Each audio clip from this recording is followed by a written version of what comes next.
Hello and welcome to the Bureau of Alcohol, Tobacco, and Friends. I'm Bill McMorris from the Washington Free Beacon, filling in for Leon Wolf of RedState. We're joined by our normal cast of speakers. We have Joy Behar of The View. We have Leon Wolf, who's on the other side of the table today from RedState. Neal Dewing from the Federalist. Filling in for Scott Lincicome, who is out with explosive diarrhea. We have Andrew Stiles from the Washington Free Beacon. And we're joined by first-time panelist and former Bill McMorris protege, Zach Noble, who's going to dazzle all of you here with his expertise. So, of course, to start off on just a completely horrific note, I'm sure you've all heard about it, the shooting in Charleston, South Carolina that left 9 churchgoers dead in the middle of the night at the hands of a white supremacist. Thank you. Thankfully, he has been captured, and this has just consumed all of our attention, I'm sure, and we're going to get right off to it. We're going to skip the commie defense lawyers and go straight to Neal here. And Neal, are we going to execute him, and if so, how? I think there's a very good likelihood that we will. His crime was suitably horrific, and really attacked civilization itself. We've worked very hard in America to get past the race hatred. We've still got a long way to go, but he's attacking sort of the fabric of our society. So when a crime is that horrendous, I think execution is justified, and we'll see. Honestly, we still have to go through the trial, of course, the legal process. But how we do it, I don't know what South Carolina favors. I think probably the same as everywhere, waiting 20 years and then injecting him with some drugs and letting him go peacefully off to sleep, which I disagree with. I think if we are going to execute people, it should probably be a lot sooner. Get an appeal, and then 6 months later you're dead. And you don't care how they do it? There's no style points or anything that we should really go for in terms of creativity? I think hanging has a certain tradition to it in this country. I would not be averse to firing squads. That seems pretty good. You don't want to draw it out too long. Because then people might get ideas about, well, maybe this is cruel and unusual, and we shouldn't do it. No, you want to make it very clean and very professional. We've tried a lot of different methods over the years: gas chambers, electric chairs. Now we've moved on to lethal injection. But I think the tried and true snapping their neck with rope and letting them asphyxiate is pretty good, and also shooting them with bullets. Fair enough. Fair enough. Now Stiles, thank you so much for coming on the show. I turned to Stiles about 5 o'clock this afternoon and asked if he would come on specifically to dazzle us with what exactly we're supposed to read into this. How do you think the president has handled this? All of the media was focused on, he's given this speech so many times about wanton violence and how no other civilized society goes through stuff like this. But what do you say? Do you say this time around it works for Obama? I mean, no. But first of all, I want to sort of throw out the guillotine as a possible method that doesn't get, it should be in a consideration. I know it's French, and we might want to avoid that for those reasons. But as our colleague Sonny Bunch is constantly pushing the guillotine, and I think it's fine, it's clean, it's fast. Why not? As for Obama, I mean, I can't even listen to his speeches on things like this anymore. It must be.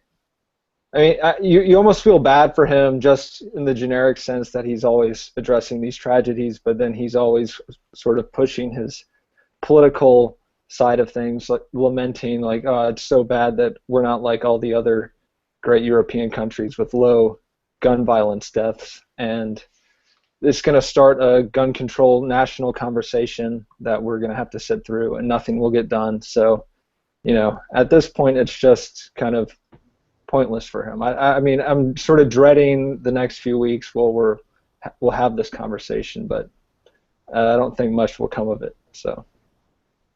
Now, Jeff, we have already. I wanted to spend this entire episode until the events of last night gloating about TPP's failure to pass to Scott Lincicome, and obviously I can no longer do that. But we are just a couple days removed from basically declaring that President Obama is a lame duck, and he started looking like a lame duck specifically with the gun control debates in the wake of the Newtown shooting.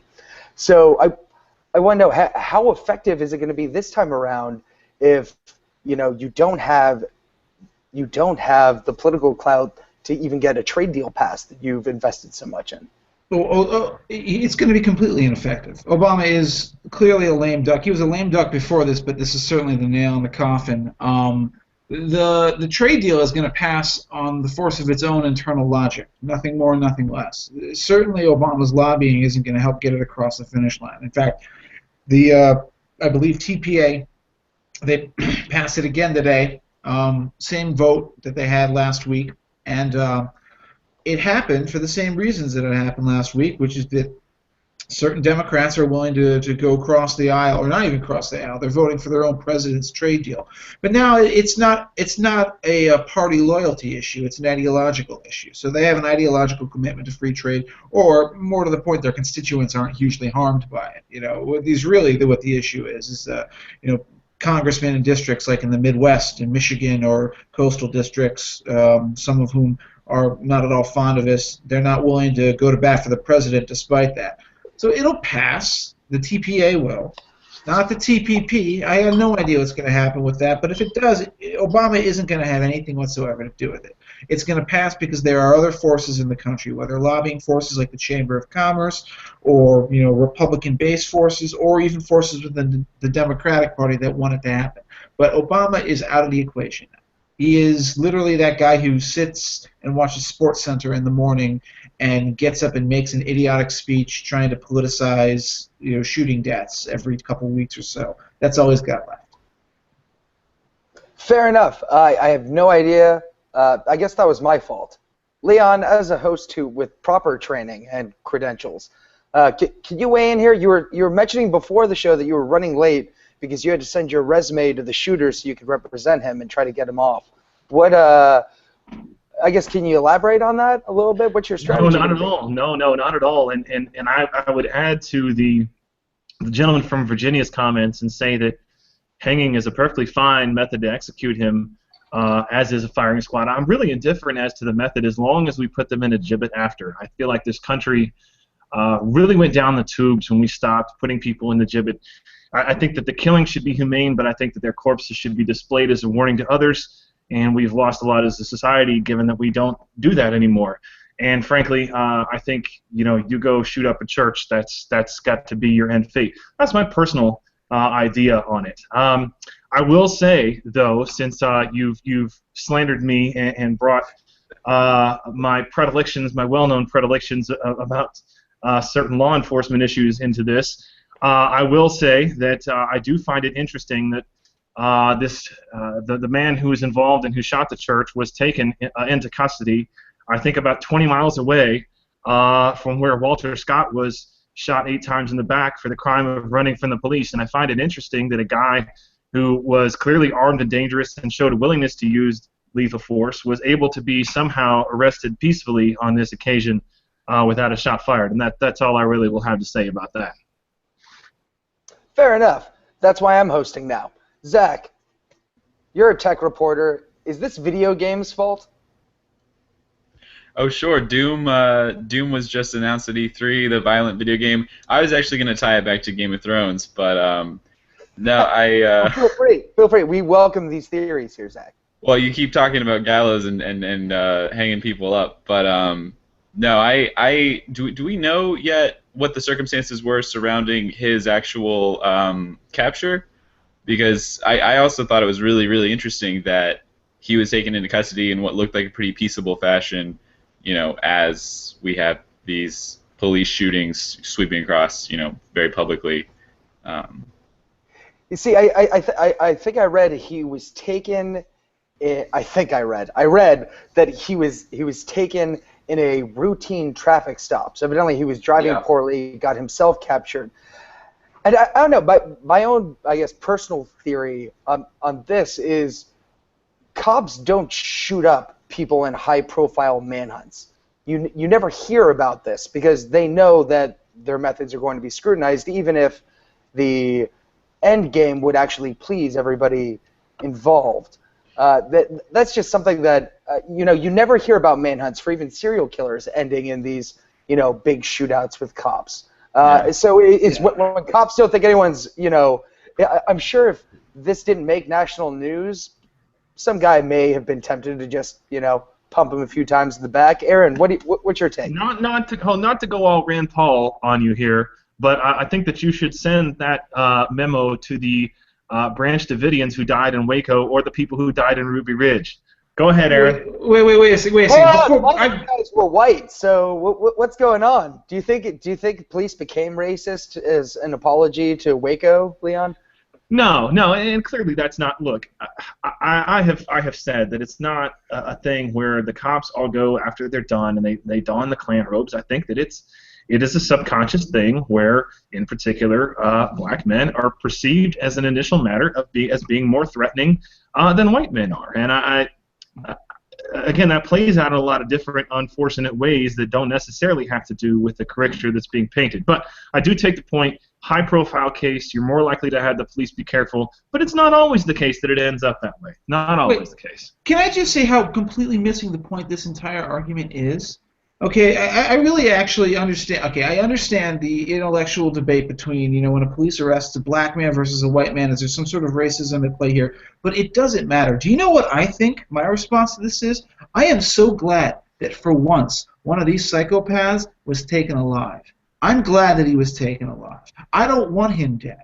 I want to know. I know he's an insane person. He's an evil son of a bitch, and I hope to see him fry or hang or get his head chopped off and fall into a basket or whatever. But I hate it. It always is the most frustrating thing in the world where these people shoot a bunch of people and then they kill themselves, so you get no closure by wondering why it is they did what they did. And maybe the reason they did what they did is because they're deranged people, but I'm much happier having this guy in custody where I can, at least for my own personal sanity, get some kind of sense of closure about it, and I don't care about the policing mechanism. Well, okay, I just want to jump in real quick. I think that what you see with a lot of these encounters between police and these unarmed black men, where they go really wrong, the police don't have time to think. The Tamir Rice case where they rolled up and within seconds they shot this kid who had a toy gun.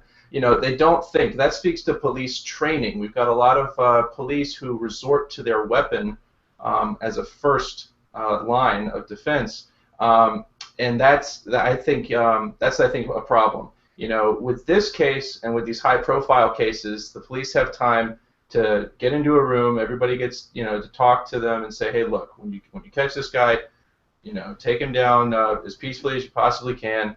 And they have time to actually think about it, prepare for it. In these other cases, in the Walter Scott case, you've got these guys going into these situations, and they are panicking, essentially.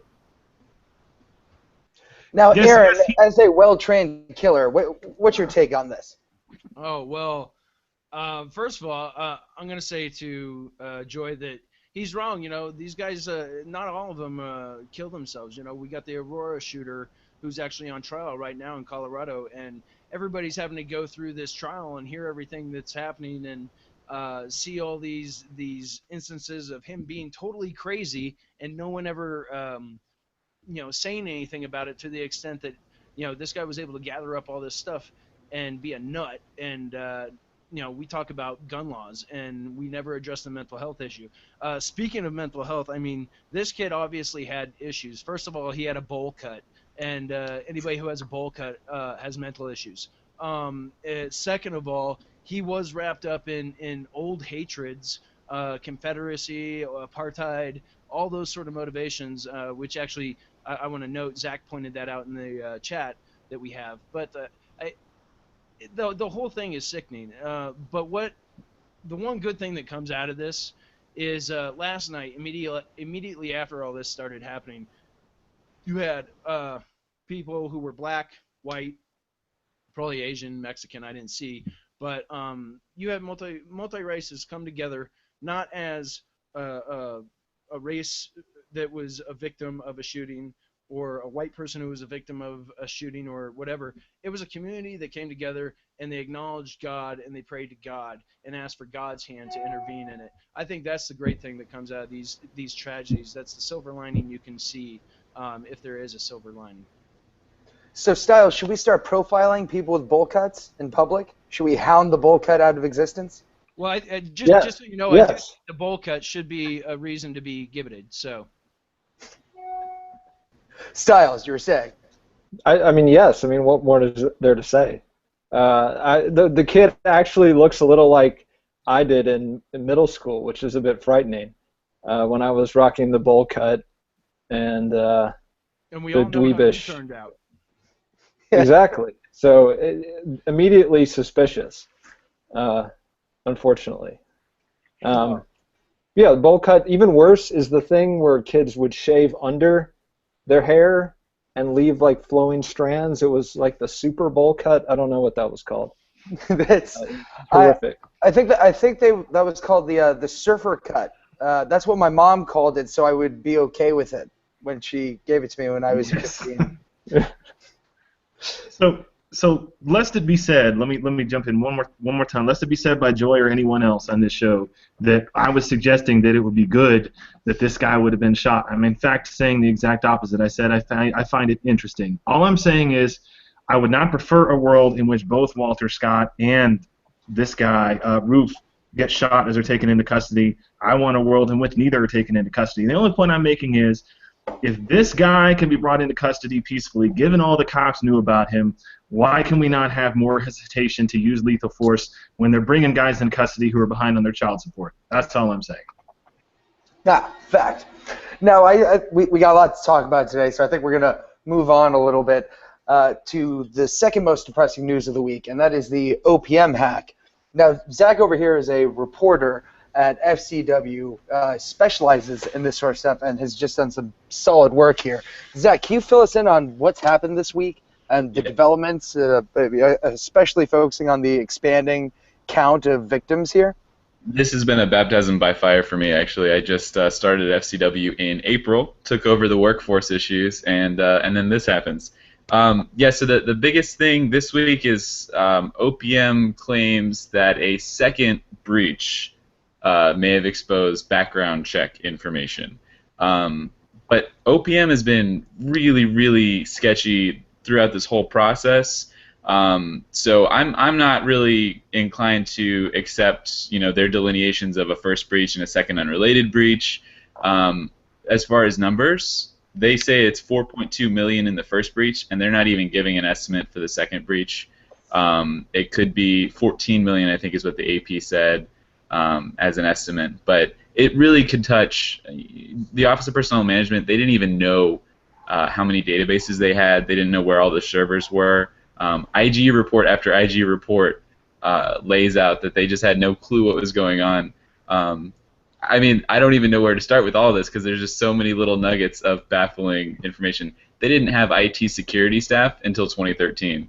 Why don't we start with the Chinese firm? Can you tell us a little bit about the fact that they're contracting with a Chinese firm? They were contracting all over the place. I think a lot of the contractors, there's a thriving community around Washington of firms that suck off the government's teeth, so to speak.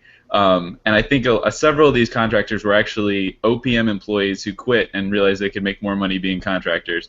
But yeah, they were really lax with their who they had doing background checks for them or support. And I think they had several Chinese nationals working for them. They had I think an Argentinian, and the biggest thing was that these people in foreign countries had root access, so they could see everything in OPM's databases, whether or not that stuff had been encrypted. I know a lot of people are talking about would encryption have helped. People having root access, it doesn't really matter. You can see stuff kind of as God. So. Fair enough. Anything more depressing you would like to add to this? Honestly, I should have looked it back up. I can't remember who wrote it, but someone, I think it might have been the Post or maybe John Schindler. had a headline. I think it was this week. What if Pearl happened? What if Pearl Harbor happened and nobody noticed? And that really does feel like this is what this could be, a cyber Pearl Harbor. But because nothing's on fire yet, we're kind of just laying low. But probably the Chinese have information on basically everyone who's worked for the government. It's deeply, deeply personal stuff. It's your affairs. It's your drug habit. It's your history of arrests. So it's a blackmail gold mine. It's God even knows what they could do with it. But if a few politicians all of a sudden happen to spend more time with their family, this might be a reason why. Exactly. Now, Aaron, you were a government contractor. Have you got LifeLock yet, or have they extended you the benefits of identity fraud protection and everything? Well, I haven't heard anything from OPM yet. I haven't heard whether or not my SF-86 has been exposed, or whether or not I should be worried about identity theft. But this doesn't surprise me. Over a decade of experience in IT contracting overseas and here in the States, we suck at this. Our government is horrible at security, from the keyboard all the way to the cloud. It's awful. They don't get it. I can tell you, I was once in a Russian liaison camp in Kosovo, working with an intelligence group, providing them with our communication support, and I actually had to pull the plug on their satellite link going back to the main base, because they had taken a secret computer, placed it on the Morale Welfare Network internet, and decided to surf porn with that. And if that weren't bad enough, they also stored their passwords on a paper card underneath their keyboards and had their computer screens facing towards the windows. And these guys were Intel division guys, and they're doing reports every day on what the Russians were doing in Kosovo, and all along not thinking about their own operational security, network security, and all of that, so information security. So it's not surprising that these things happen. Also, as far as the Unix servers and root access, it's absolutely ridiculous the amount of people who have administrator or root access within the contracting community.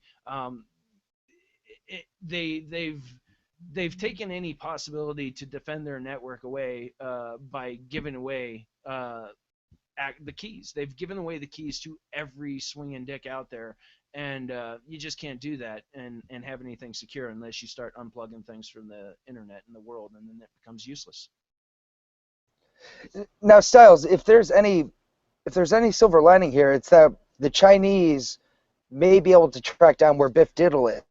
Have you been in touch with him? Do you know if he's protected here? What's he going to do about it? He's totally off government payrolls, or he doesn't exist on paper, or maybe not even in real life.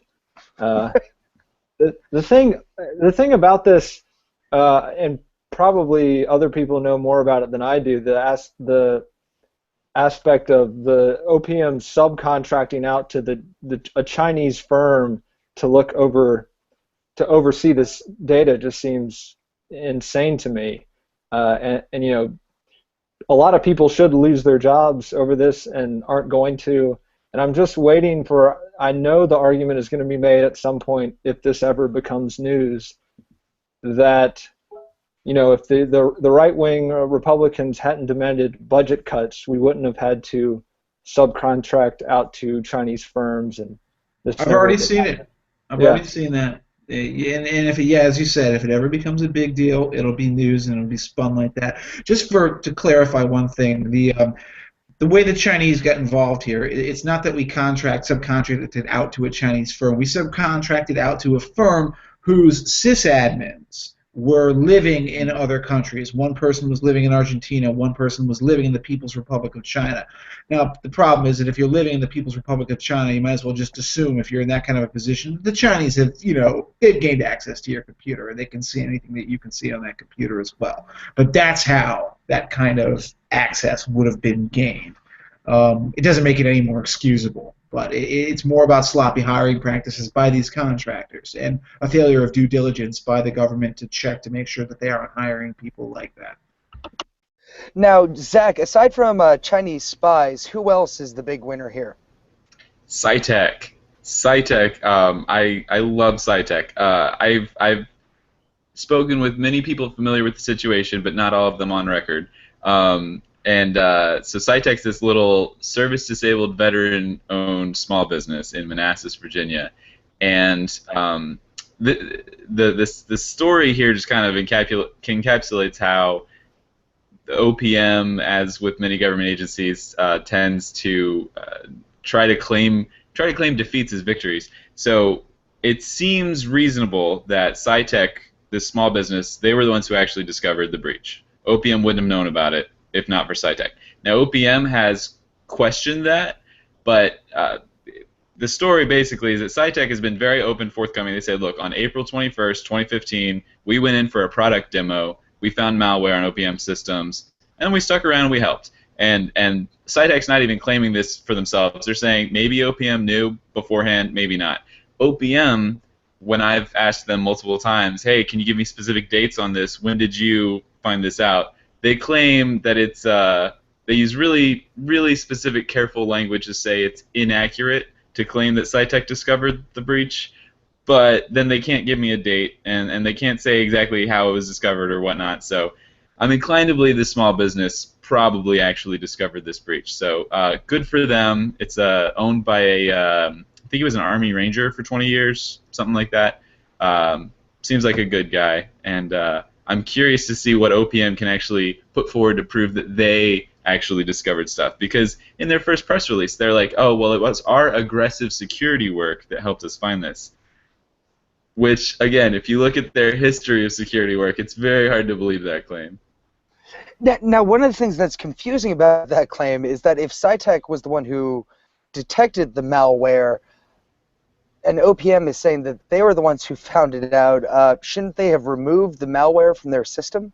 Well, SciTech stayed around to help until May. And I think Occam's razor here, what OPM is really saying is, well, we invited SciTech to come, so we get credit for finding the malware.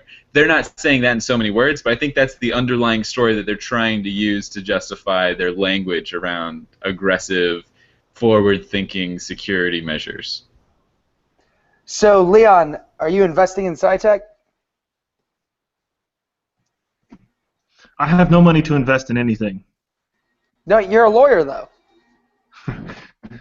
Yes, little-known fact about lawyers is that anybody who came out of law school after about 2006 or 2007 has no more money than any of the rest of you, and in fact, probably less.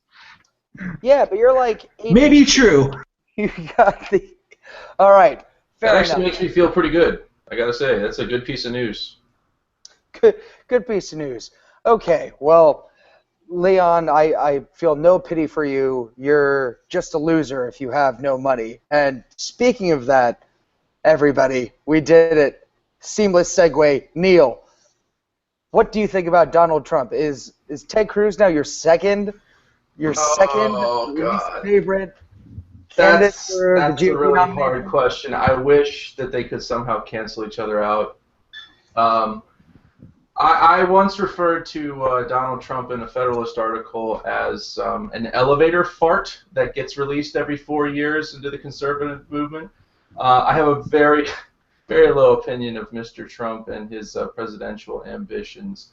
I'm not entirely convinced he is actually running. I think he might just be, going a little further than he has in the past to gin up some of this attention.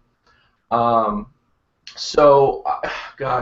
Ted Cruz or Donald Trump, it's really, really hard to say. I wish they would both mortally wound to the other and collapse into a bloody heap on the debate stage. Now, the debate stage, that's actually one of the biggest pieces of controversy, is the fact that this man is going to be able to participate in the debates if we're using polling metrics. Yeah, I know. As Stiles, you're a debate consultant, I'm pretty sure, but what do you think the way to handle Donald Trump on the debate stage is? God, I don't know. It's going to be so ugly, and some people have made the counterintuitive argument that he'll be good for Republicans because he's so outrageous that it'll be just easy to pick on him. But I'm not so sure.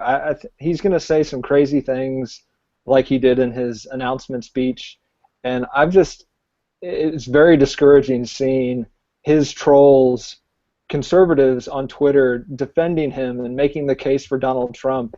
And I'm not a Jeb Bush fan. I don't know why he's running, but nothing makes me want to defend Jeb Bush faster than these Donald Trump trolls making the case for Donald Trump. And so what if he flip-flopped on actually being a Hillary Clinton supporter, and now is just running?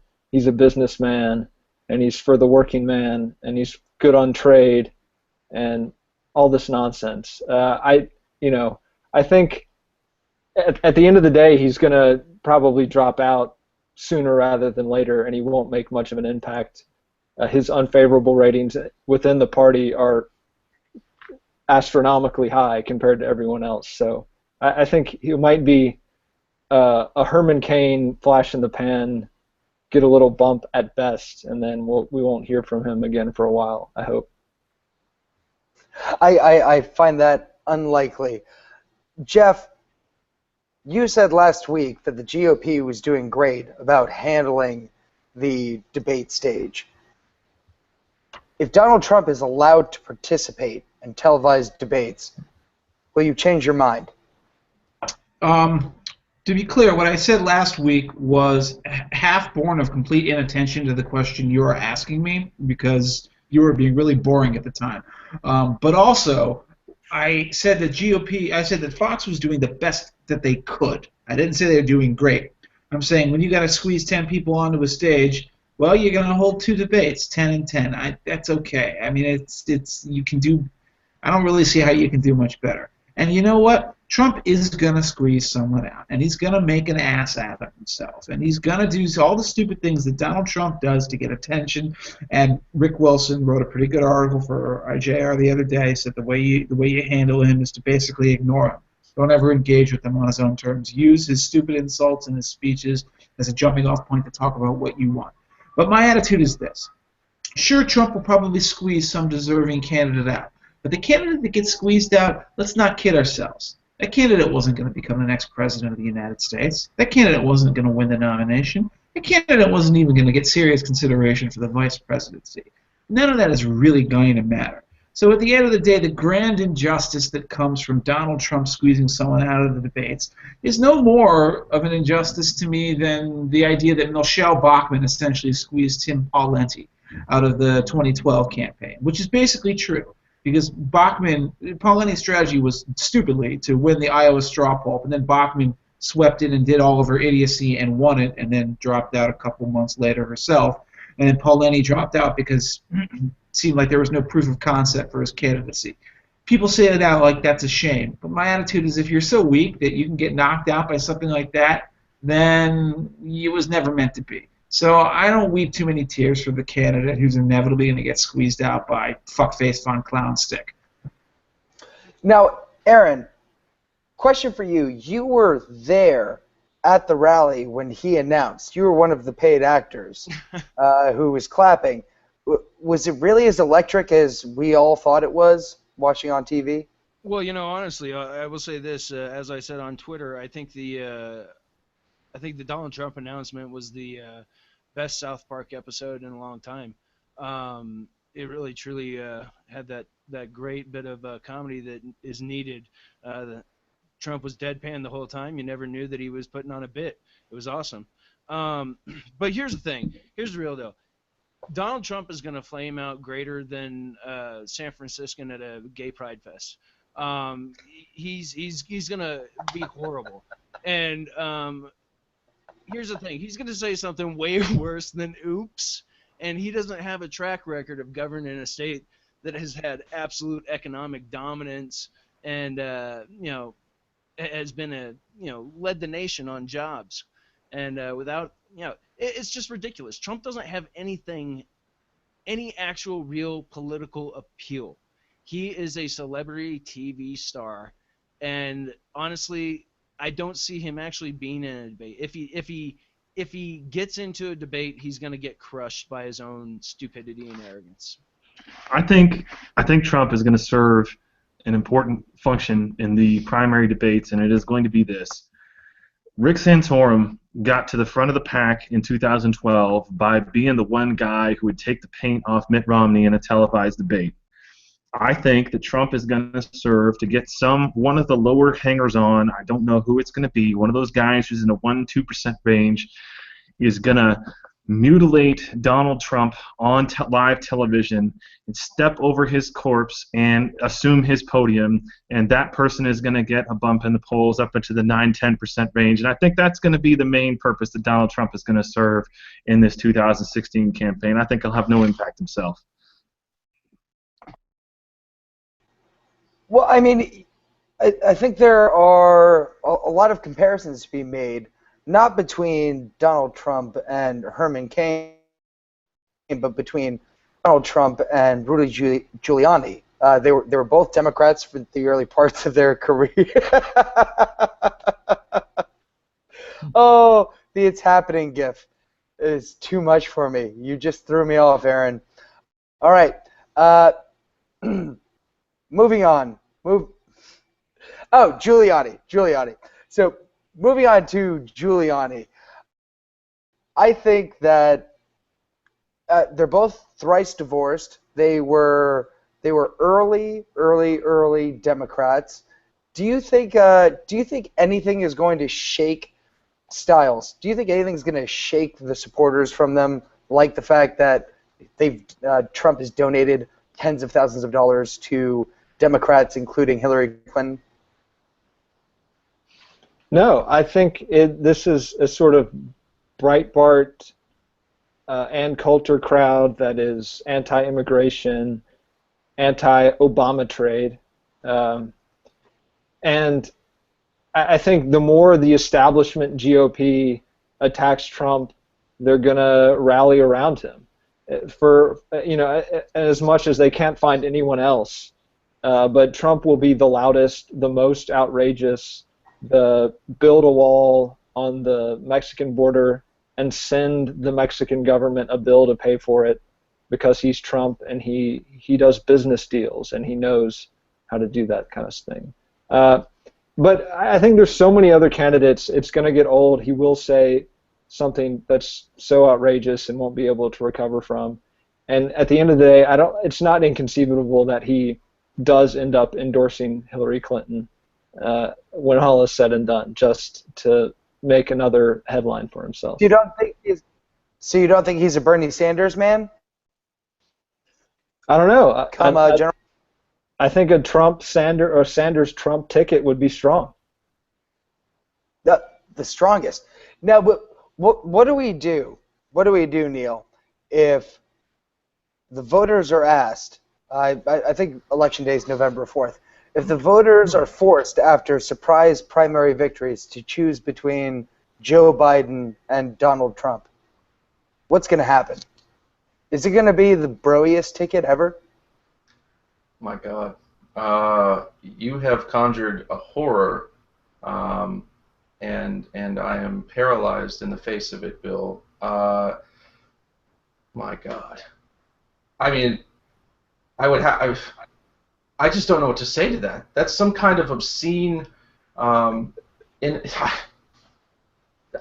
guess I would just move somewhere else. I would go to Luxembourg or Belgium where they have, voluntary euthanasia, and I'd just do that.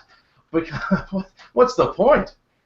My God. I just want to say that I'll never forget the look of pure disgust that crossed your face there and lingered. It didn't keep crossing your face. It came there and it stood there for a good 30 seconds. I thought my screen froze. I just fell apart. I know, right? I just fell apart. But no, look, I guess I'd choose Joe Biden in that case if I had to, because Joe is actually funny sometimes, and Donald Trump is never funny, ever. At least Joe Biden was right about partitioning Iraq. I'll give him that much. Yeah, that's actually a good point. In hindsight, it actually kind of makes a little more sense. Like the Kurds. All right, Shame so on all you. shame on all of us? No, come on. Only shame on Leon. So, in terms of the Trump-Biden race and how exciting it's going to be, if you say it 3 times into a mirror, what happens? Jeff? Oh, that's simple. If you say it 3 times in a mirror, you call down the sweet meteor of death. SMOD is what it's often known as on the internet. It's who my candidate currently is for president. It will bring an end to all partisan politics forever because it will also extinguish all life on Earth, which I think is probably the only solution that we have here as Americans at this point, especially after the OPM hack. One last thing about Trump that's worth pointing out is that the reason that Andrew was correct. He had a good point where he talked about the more you attack him, the more the people who are like kind of looking towards him right now will rally to him.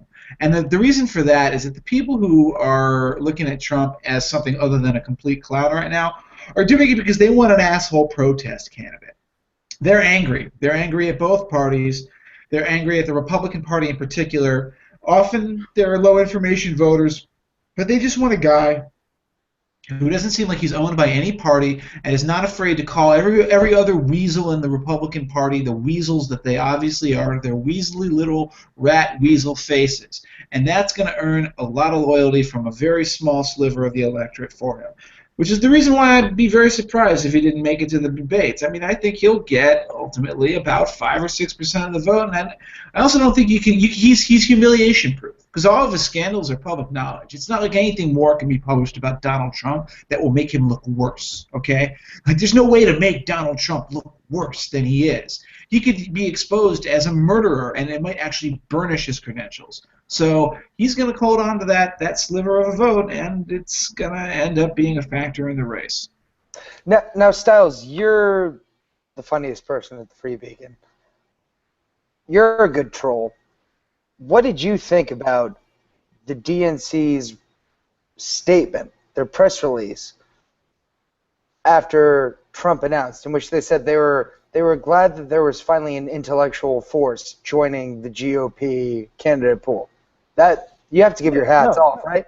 Solid trolling, and especially for brevity, it was brief, concise, made its point. Good trolling. I mean, nothing but admiration. Do you think they're going to be able to keep this up and be relatable and funny, despite the fact that they're Democrats?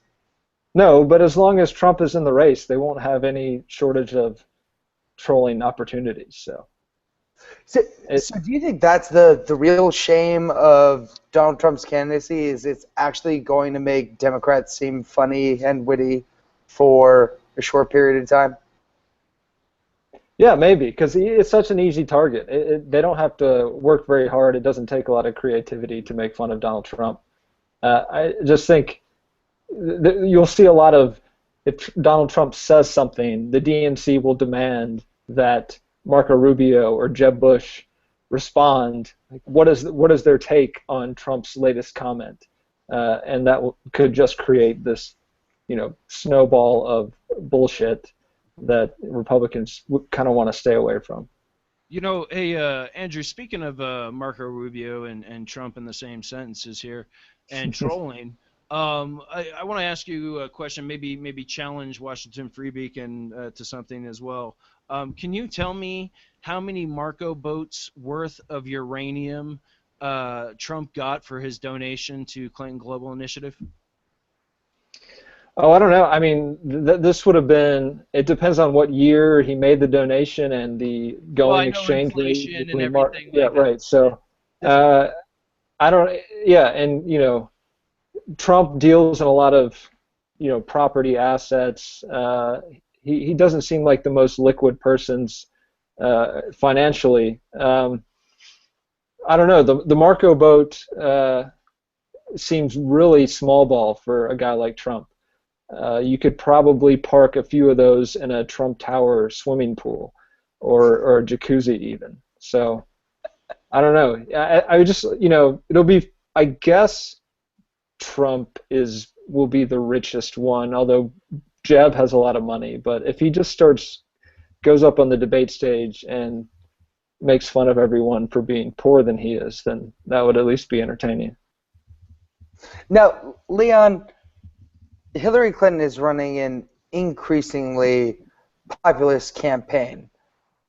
And I guess to offer a brief defense of Trump, as Kevin Williamson over at National Review did, this is a guy who picked himself up by his bootstraps using nothing but the 23,000 properties that his father gave him in Manhattan. Isn't there a compelling narrative to tell here? By Trump as opposed to Hillary? Yeah. Well, listen, whatever it is that you say about the value that Donald Trump creates or doesn't create in terms of the real world, I think we can all agree that at the very least he isn't charging $500,000 to charity schools to give a 30-minute speech. So whatever value he actually creates or has brought into this world, and I agree that we can argue a lot about what that means in real terms, at least it is worth more than the going rate for half an hour of Hillary Clinton speaking, which is something, quite frankly, someone would have to pay me to listen to as opposed to the other way around. Understood. Now we're going to shift gears here. Neal, I want you to tell me about what the Pope did today. Because from what I've heard, it's going to create a very big breach between Catholic conservatives and Catholicism writ large. Right. Yeah. The media has been playing this up quite a bit and sort of overplaying their hand, I think. The Pope released an encyclical, his much anticipated encyclical on the environment and our relation to it. And in the lead up to this, of course, there was a lot of speculation that he would make climate change an article of the faith or something like that. He didn't do any of that. He did have some very harsh criticisms of consumerism and capitalism and the usual stuff from this Pope, who you have to remember is from Argentina and Latin America, and the church in Latin America has unfortunately a much cozier relationship with outright socialism than American Catholics or indeed the wider church at all. But of course, and as with any statement by this Pope, the media jumped all over it because it reinforces their worldview because they don't understand what he actually said. Now, what he actually said is not terribly earth-shattering, groundbreaking, what have you. It doesn't put any sort of burden on the conscience of any Catholic, and it's not the mistake the liberals make and the media are making is that they're equating this encyclical with a doctrine, with an official teaching on faith and morals, similar to abortion, euthanasia, contraception, those things which are non-negotiable in the church. There are different tiers of these teachings, and social justice is, of course, a part of the Catholic faith. It's a vital part of it. It's a valid part of it. We're called to care for the poor and make efforts in our world to improve the lives of our fellow man and care for them. Now, unfortunately, it's just all being twisted. Let me say a couple things about this, and I've been thinking actually a lot about what the Pope said and kind of his habit of this and the way that the media reacts. And I'm not Catholic, so I'm sure that the Pope, in the very unlikely event that he ever watches this podcast, will go tell me to take a long walk off the shore pier. But I think that the Pope, in my opinion, my non-Catholic opinion, needs to start understanding, or needs to have understood well before this point, that he is not just the guy who's in charge of the doctrine of the Catholic Church. Okay, so it's like the president, right? His official title is that he's the chief executive of the United States. He's got a lot of other unofficial jobs that have become at least as important, or if not more important. Things like being the leader of the free world, projecting the force of our military, really being the representative for Western democracy on the face of the earth. And those things are as important to the current performance of the job of the president as being the chief executive. In the same way, the Pope has got to understand that the people that he deals with in the media are looking for an excuse to co-opt him to their side. And these are not people who have any interest in being friends with anything that Catholicism writ large stands for. They do not have a genuine interest in what he has to say, on what Catholic teaching is about anything. They're looking for a soundbite to use for their side being antithetical to everything that the Catholic Church stands for. Yeah. And Francis, I think, from, again, my non-Catholic perspective, has a repeated terrible habit of either not understanding his audience and what they're going to do with his words, regardless of how he couches them, or he's doing it on purpose, and I don't know which one is worse. And I had a considerable amount of angst when Francis was chosen as the Pope, even for a non-Catholic, because, I mean, you know, I have a lifelong history of experience of dealing with the Jesuits, and I know the kinds of things that they think and believe. And if anything good can come out of this Francis's tenure, I think hopefully we've seen the last of the Jesuit popes for the next 150, 200 years, if nothing else. That's, again, my non-Catholic perspective on what's happening here. I think that's a lot of fair points that you raised, Leon. In the Catholic Church, especially the Vatican, is notoriously bad at publicity and public relations. They let their message get carried away and redefined very easily, and it is a problem. And it happened, you know, again this time. You know, I don't agree with the Pope about his views on climate change. But thankfully, I'm not required to agree with the Pope on matters that are outside the realm of faith and morals. If the Pope wants to tell me that the sky is actually a shade of, I don't know, green, that's fine. Thank you. That's very nice to hear, Holy Father. Tell me more about Jesus Christ, though. That's kind of my perspective. Aaron, jump in. Yeah. Actually, I have a question. I have a question for Leon, and this is just to play devil's advocate and kind of expand the conversation.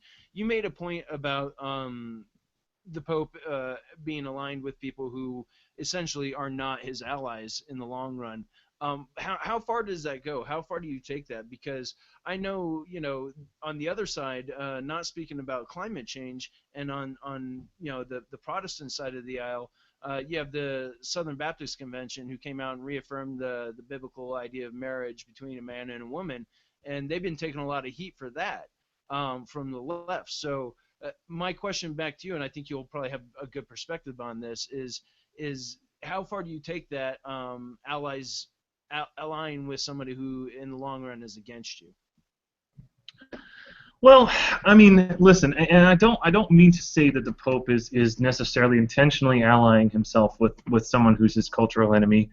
I think that you know, at this point, what I'm calling upon him to do, or hoping that he will do, he won't listen to me. He has no reason to listen to me as a non-Catholic. What I'm hoping that he will do is understand that if he says in a very careful way the Church's non-negotiable point of doctrine is that abortion is a mortal sin, and oh, by the way, we advise as a non-binding matter that climate change be taken seriously, the response of the media is going to be to summarily ignore the first half of that and to misreport the second half. And that's all I'm saying is have some awareness of the audience that you're speaking to, and know how your words are going to be taken. And I get infuriated about our side and the way that they handle criticizing members of our own caucus and members of Congress when they screw up.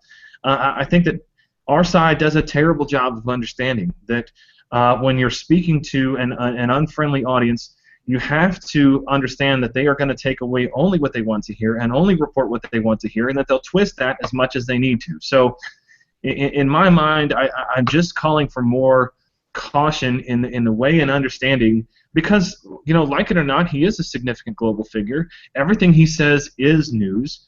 You know, there are a whole lot of Catholics in the world and in America, and the media likes to create the impression to low-information Catholics, of which there are quite a few, that the Pope says climate change is now an article of faith. And how many of them, Neal, who go to church on Christmas and Easter every year, are going to take the time to make that distinction just the same way that the people who tune into politics once every 4 years when they go vote on Election Day? Hey, Neal, guys, before you answer, Neal, I want to ask you to do one other thing as well. There's a couple people on Twitter who have actually said it would be beneficial for the Protestants and armchair Catholics out there to have an actual real definition of who the Pope and what the Pope is. So if you can combine that with your reply to Leon, that'd be awesome. Well, the Pope is the Vicar of Christ, the successor of St. Peter, who, if you read your Bible, was the one that Jesus entrusted with the keys to the kingdom. Upon this rock I will build my church. The Catholics interpret that as, Cephas, which was Peter's name there. So that's who he is. He's basically the first among equals in terms of the bishops of the world, and of course the Orthodox would dispute this pretty heavily. We've got 2,000 years of disputes over it in the rear view. But yeah. What was the second part of the question? I know we need to wrap it up. It was Leon's. Who cares about the second part of the question? Guys, we have got to move on. I will end this by saying, by just noting that, Aaron, you never had to say that you were playing devil's advocate. You're both Protestant. You're both the devil's advocates. Moving on to... Well, I just want to point out that I'm Episcopalian, so I have no religion at all. So I'm off. Yeah, you got nothing. Your religion is faddism. Wait, but page before you. Just as you show joy and that you were raised in an Italian family. No? Fair enough. So, moving on to the lightning round. Alexander Hamilton, in the biggest affront to humanity itself, is being taken off of the $10 bill. I know we're running out of time. I just want to let that sink in. What the hell are we do? Stiles.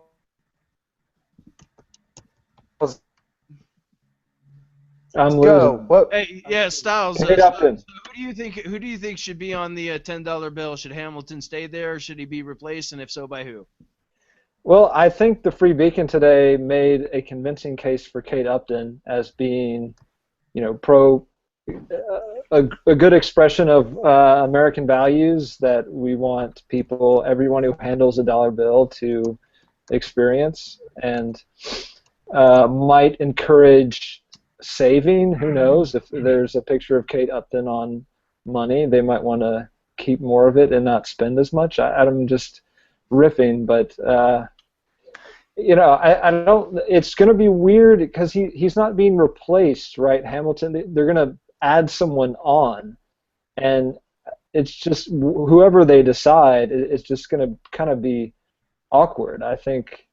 I want them to be like dueling, like Face Off. Remember the old film Face Off with Nick Cage and John Travolta and like halves of so yeah, like half Alexander Hamilton, half like Hillary Clinton would be my nominee. I think we should just get it over with, put Clinton on the 10. She's going to be America's first 2-term female president. So, why don't we just get the jump on it, put her on the bill? But that would be awesome if they were just split down the middle. We could finally have some cool currency for once, because our currency is really ugly, frankly. I would prefer She-Hulk.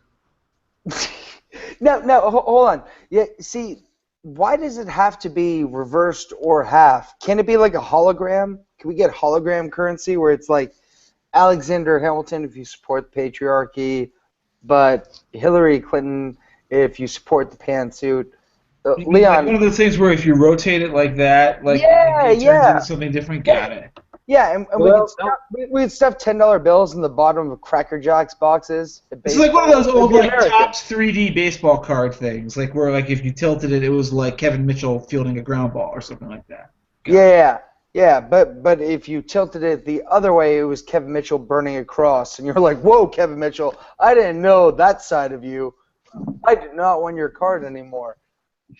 Leon, elaborate.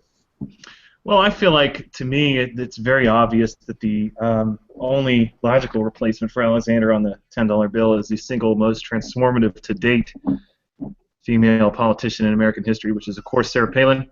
Should be on the $10 bill. And failing that, it should, of course, be Tim Tebow. Those are the only two logical choices I could think of that we would want to put on the $10 bill to replace Alexander Hamilton. America, apple pie, baseball, Matt Harvey. Yeah.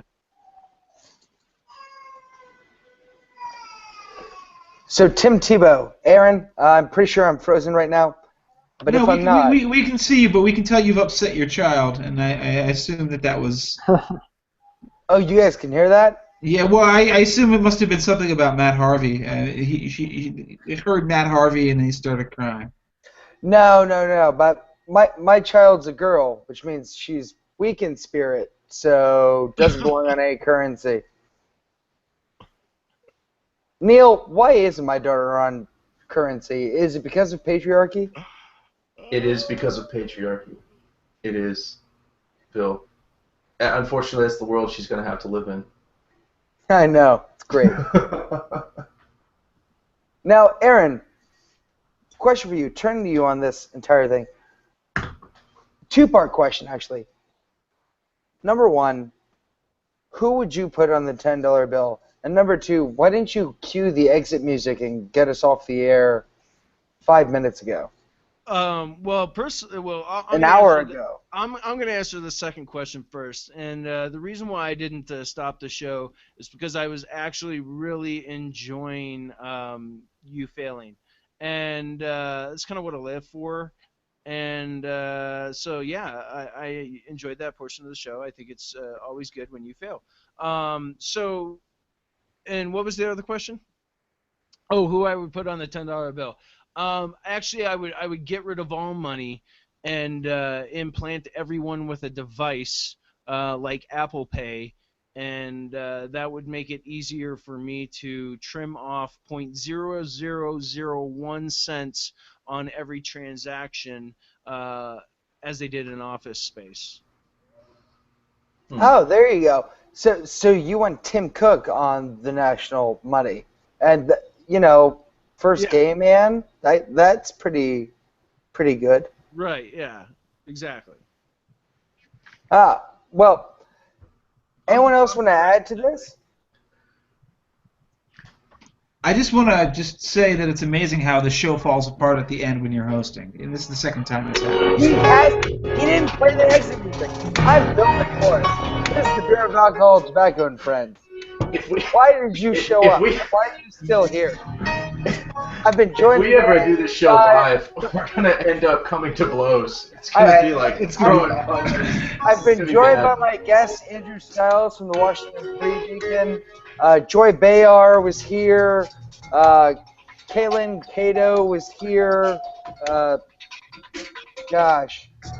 Jesus Christ. Are we still live right now? Yes, we are still live, Bill. And you're not even drunk. You've got no excuse. I'm working on it. Thank you so much to our producer, Aaron Gardner. Is that your name? That is my real name, if it is. Our intern, Aaron, over here, I just want Stiles to know that we usually do a much more professional job than this. Usually I'm in charge here. Right, okay. So